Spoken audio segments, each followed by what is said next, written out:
The world is watching as Russian President Vladimir Putin prepares for a landmark visit to the United States, his first since 2015.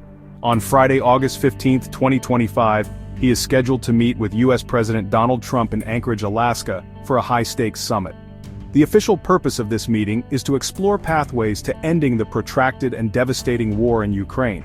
This event has captured global headlines not just for its diplomatic significance but for a burning legal question that has emerged in its wake.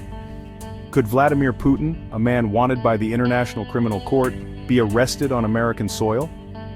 The very idea seems pulled from a political thriller, creating a buzz of speculation and debate across international forums. Before we dive deeper into the legal complexities and the political chessboard, I want to remind you to subscribe to our channel, Academic 51. We work hard to bring you clear, straightforward analysis on the most important global events, breaking down what you need to know without the noise. Your support helps us continue this mission. Now back to the situation unfolding in Alaska. The summit itself is a major development, signaling a potential shift in the international isolation that has surrounded the Russian leader since the full-scale invasion of Ukraine.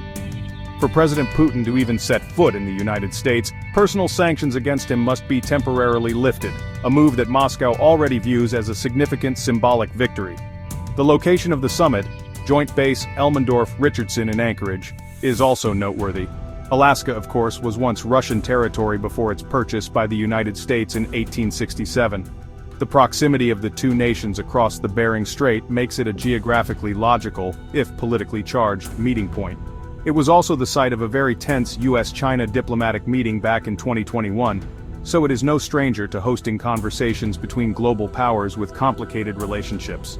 The choice of this location adds another layer of historical and geopolitical texture to an already momentous event, setting the stage for discussions that could reshape the future of European security.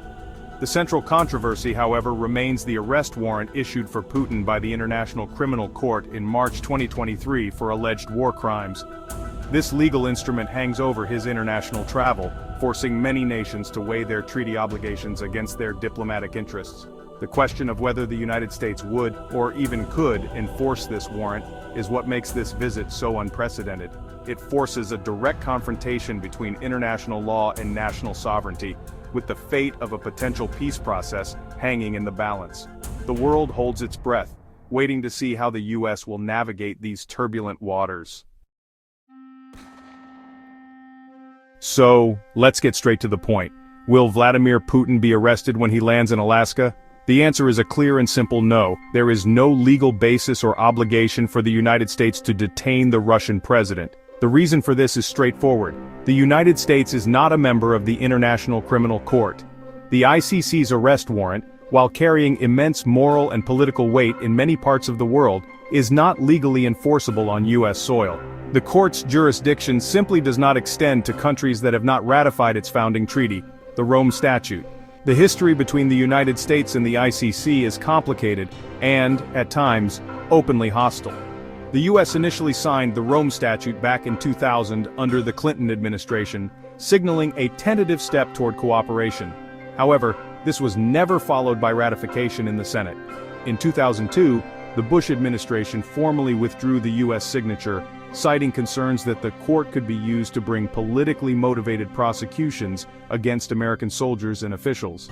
This stance has largely been maintained across subsequent administrations, creating a deep and lasting divide between Washington and the International Court in The Hague.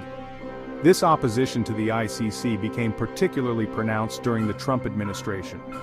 Far from cooperating with the court, the administration actively worked against it, going so far as to impose sanctions on senior ICC officials, including its chief prosecutor. This was done in response to the court's investigation into potential war crimes allegedly committed by U.S. forces in Afghanistan. Given this history of staunch opposition, the idea that the same administration would suddenly reverse course to enforce an ICC warrant against a foreign leader, especially one invited for peace talks, is simply not plausible. The U.S. position has been consistent. The ICC has no authority over its actions or its territory. Therefore, when President Putin arrives in Anchorage, he will be entering a jurisdiction that has deliberately firewalled itself from the ICC's reach, The legal drama that many have anticipated is, in reality, a non-starter from a U.S. legal perspective. The warrant exists, and it complicates Putin's travel to many other nations, but its power ends at the U.S. border. The focus in Alaska will not be on handcuffs and courtrooms, but on handshakes and negotiation tables, as the U.S. government operates entirely outside the framework of the International Criminal Court and its mandates. To understand why an arrest in Alaska is so unlikely, we can also look at how other countries have responded to Vladimir Putin's travels since the ICC issued its warrant. The results show a clear pattern of diplomatic pragmatism often winning out over legal obligations. Even countries that are members of the International Criminal Court and are, in theory, bound to execute its warrants have found ways to avoid a direct confrontation. These examples provide a powerful precedent that demonstrates the significant gap that can exist between international law on paper and its application in the real world of geopolitics and national interests. A compelling case study is Putin's visit to Mongolia in August 2023, just 5 months after the warrant was issued. Mongolia is a signatory to the Rome Statute and technically obligated to arrest him. However, when Putin arrived, he was welcomed without incident. The Mongolian government chose to prioritize its relationship with its powerful neighbor over its duties to the ICC. While the court later noted Mongolia's non-compliance, it took no further punitive action, highlighting the ICC's limited enforcement powers when a member state decides not to cooperate. This incident sent a clear signal that the warrant was not an absolute barrier to Putin's international travel. Other nations have navigated the issue by simply ensuring Putin does not visit.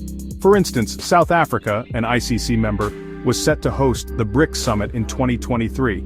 After intense domestic and international debate over its obligation to arrest Putin if he attended, the situation was resolved when Putin agreed to participate virtually instead. This avoided a direct test of South Africa's commitment to the ICC while still allowing Russia to be represented. It shows that while the warrant creates significant diplomatic headaches for host nations, it has not completely crippled Russia's ability to engage on the world stage, especially with friendly or neutral countries. These international examples underscore the reality that the decision to arrest a sitting head of state is a profoundly political one, not just a legal one. Nations weigh their security, economic, and diplomatic ties when making such a choice. If even ICC member states have hesitated or refused to act, it is virtually unthinkable that the United States, a non-member with a history of animosity toward the court, would choose to do so.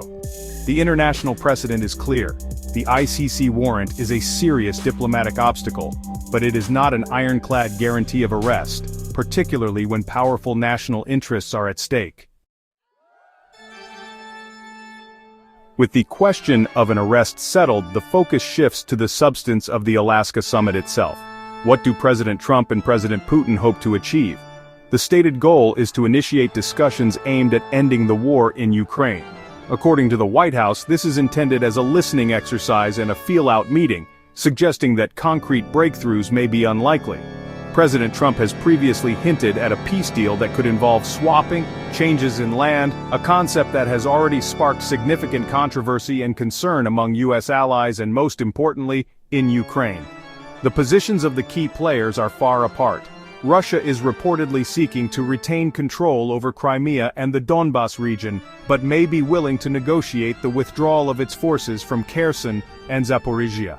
Moscow's broader demands include a guarantee of permanent Ukrainian neutrality and strict limitations on the size and capabilities of its military.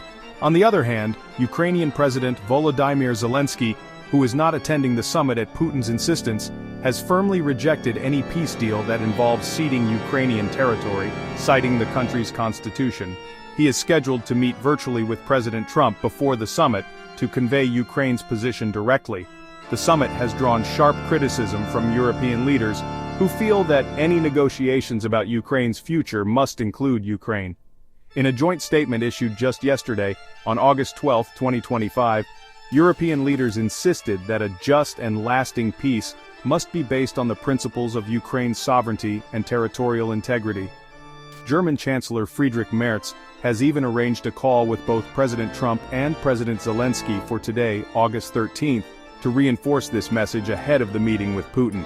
The diplomatic pressure is immense, as allies worry that a bilateral US-Russia deal could be struck at Ukraine's expense. Ultimately, the Alaska summit represents a major gamble. For President Trump, it is a chance to deliver on his campaign promise of ending the war, even if it means departing from traditional US foreign policy. For President Putin, it is an opportunity to break his international isolation and negotiate directly with the United States, potentially securing some of his strategic goals. The simple and final answer to our initial question is that Vladimir Putin will not be arrested in Alaska because the US does not recognize the ICC's authority.